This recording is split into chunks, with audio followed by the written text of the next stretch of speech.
So if you saw me walk into a women's bathroom, what would your reaction be? It's clearly, we're at a restaurant, it's marked women's, and I walk in. What's your take on that? Well, I don't know what my take on it. I can give you my wife's take on it.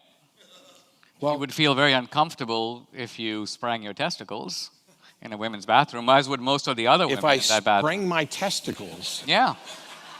Most women, I think, aren't you assuming I have testicles? I realize that may be a conjecture.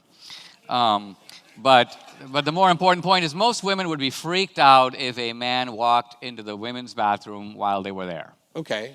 That's a fact. The thing is, there's a lot of factors that are missing from that example, which is, not the least of which my reason is.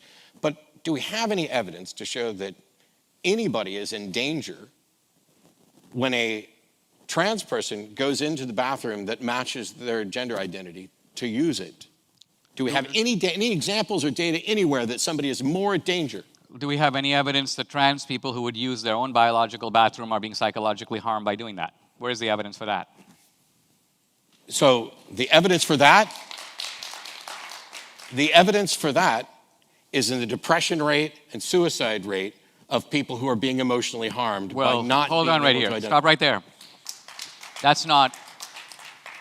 Okay, this is what I call arguing inside your own bubble.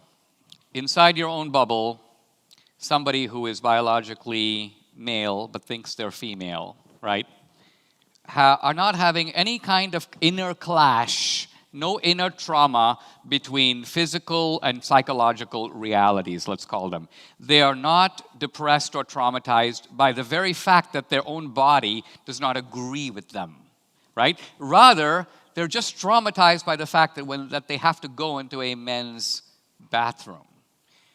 I would argue that if there are higher rates of depression suffered by trans people, a lot of it might have to do with being trans, not being in that particular No, a lot of it restroom. might have to do. So I asked for You need example. studies No, that separate those I two want things. examples of who's in danger when somebody uses the bathroom associated with their gender, because forcing them to use the other bathroom. And you know when a trans woman walks into a woman's bathroom, you know who's in danger? The trans woman. They're the ones that are being killed. They're the one in Puerto Rico that was shot just the other day for going into that bathroom. They're the ones that are in danger for doing that from bigots.